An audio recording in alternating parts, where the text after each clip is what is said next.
So on Friday, I will be launching the 2022-2023 Teachers Digital Planner.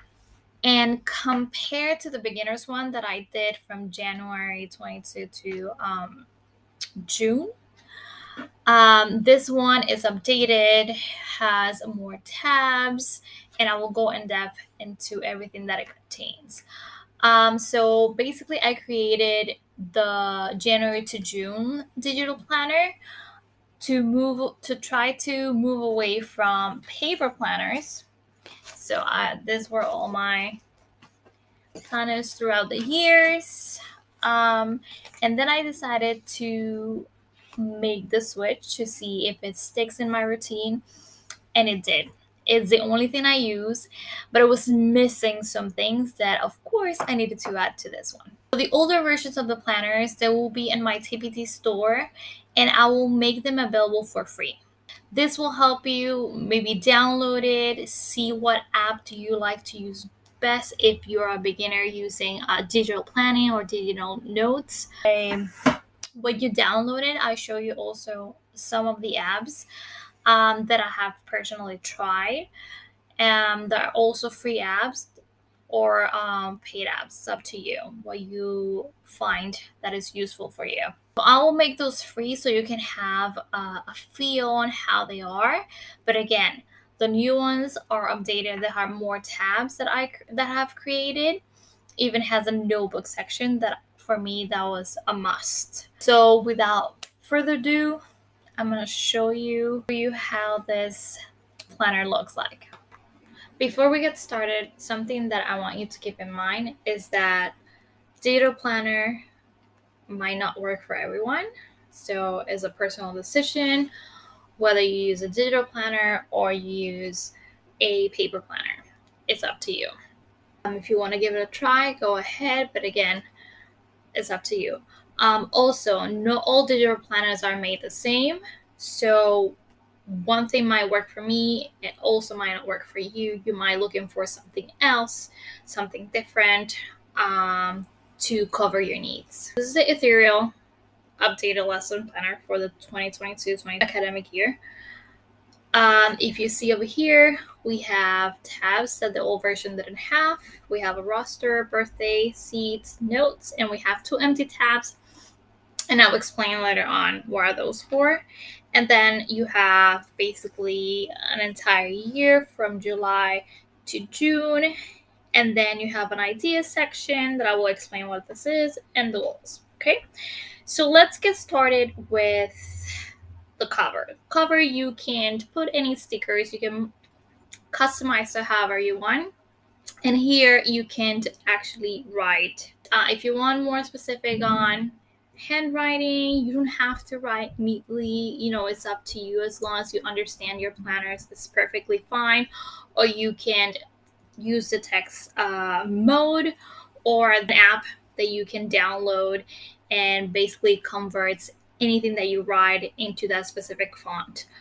I'm using for this tutorial and what I personally use, I'm using GoodNotes, but there's other ones that I have tried like ColoNotes, Notability, and again, I think OneDrive too I've tried. So it's up to you what you decide to use as an app. So the first thing that you need to have is a notes app to be able to download the PDF and then be able to write on it.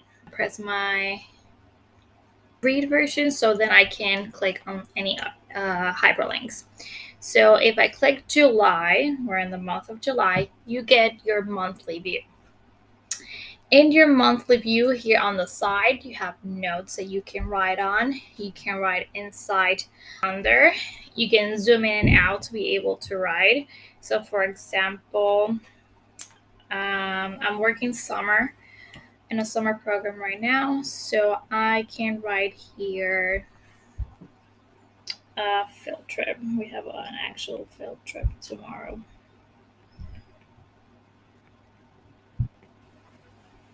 So field trip tomorrow. Let's say your field trip got moved away from dates. You can actually lasso this and move it to whichever date it is. Okay, so no more ripping up sticky notes, erasing, and in terms of a paper planner, you will either put a sticky notes on top of this and you will move it, wasting more paper, or you will actually cross it out, erase it, and move it somewhere else, rewrite it. So with a digital planner, you don't have to do that. So this is your monthly view, and you have the same for all months. So I'm just going to show you July. Then if you swipe, in this case, this one, again, this depends on the app that you choose to use. That I was looking for an app that I can swipe from side to side, like paper, a book. So I can swipe this way, like me flipping pages. So you have July here, and then you have some tabs over here. These tabs you can't write, but here that this will be, can zoom in. My prep. If you don't like the way you write, again, you can turn this and everything that you write into a text. So usually the weekly spread I use for my breakdown, like quickly things that I want to do. During that, I want to do an icebreaker, and then I want to do a bingo activity. So something quick, not too much detail, so I can remember what I wanted to say. Also here you have goals and notes that you can write. Goals for the week. Make a tutorial video. My lesson plans, I want to go into detail. So I'm going to click here. These are hyperlink. So I'm going to click Fighter first. You're going to have to go to the read mode, Fighter first. And then this is your lesson plan template. Here's brainstorm different ideas that you might have that you're not pretty sure in the moment how to. So here will be your do now, standards, activity that you want to do, and accommodations for some students. It seems not a lot of space, but if you teach multiple classes, you can actually divide this however you want.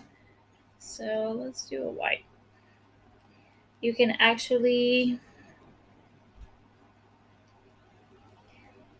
divide this into how many classes you have or how many spaces.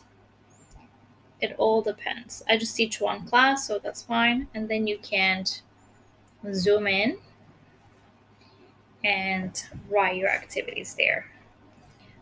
You have a personal section, for example, at 5:30 p.m. I want to work out. Okay, get some exercise done. And then your business, whatever side business you have, make new readers.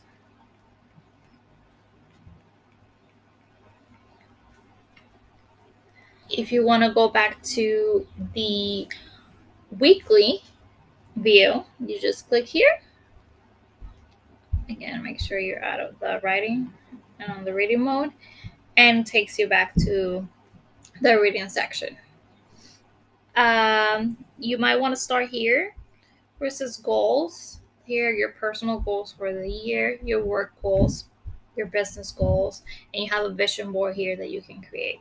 Ideas. So I created this personally for myself because in the lesson plans, I would get ideas and then I wouldn't remember exactly what day I put those in. So I will have to scroll into all the days. I have to scroll in on all the days to see where I put that idea. So I create a new bingo game and I have the idea here. I have the details here. And then later on, I want to be able to find this without having to scroll or think about where I wrote this. I can copy it, go to the idea section, and paste it here. And I can even change the color of this. And you can put a date range to see whether or not you're meeting those goals. But this is basically so you can get your ideas. If you've done them, you can either erase them or you can just highlight it. It was done. Or you can organize it in a different way. It's up to you what you do with this. So then we have up here roster. So roster, in my case, I needed it just to have the quick access to students' name, parents' email or phone numbers, any other information that I just need right away, or they're allergic to something, depending on whatever activity I'm going to do. So that's what I created this roster. You can put the class, you can put the grade, and whatever important information, quick information that you will need readily. No, that you don't basically have enough time to go through your current teacher website and get it out. You just have it here quicker. Especially lockers numbers. Students lose them all the time, and then I have to go look for that Google sheet to try to find their locker number. So another one is the birthday section. So I created 2 pages. 1, 2. One you can use for your students. One you can use for personal birthdays, in your family and stuff like that. And then you have here seats. So for this one, we have a seating chart. You can write your class, your grade, and you can either draw if you're good drawing. I'm currently creating stickers for the seating chart, but they're not available yet. You can also buy stickers from any seller that you like. And then here you can't actually write their names in. But again, if you find something else that you like, you can use. Say, I'm going to put Alex in this seed and Sue in this one.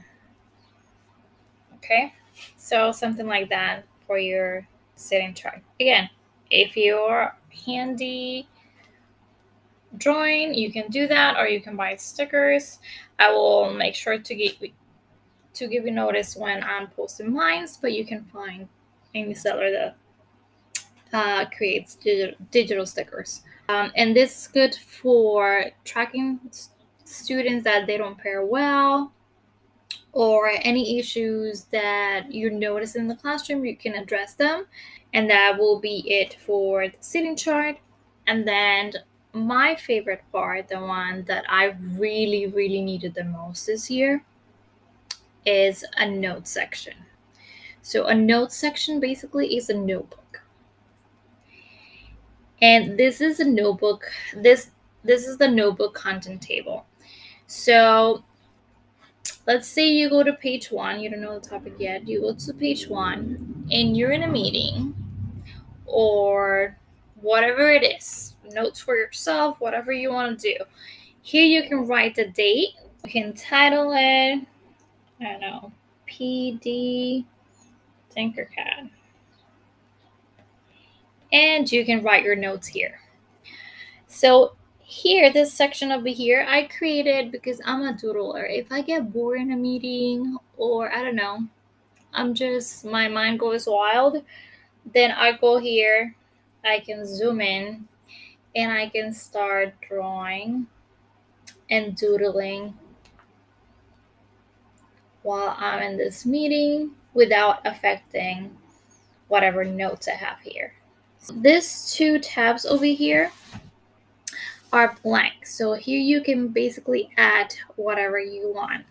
So this is the edit in me. I forgot to do a closing statement for the video. So hopefully you found this helpful. If you have any questions, feel free to email me, DM me, write me on TPT, whatever I can do for you, I'm here for it.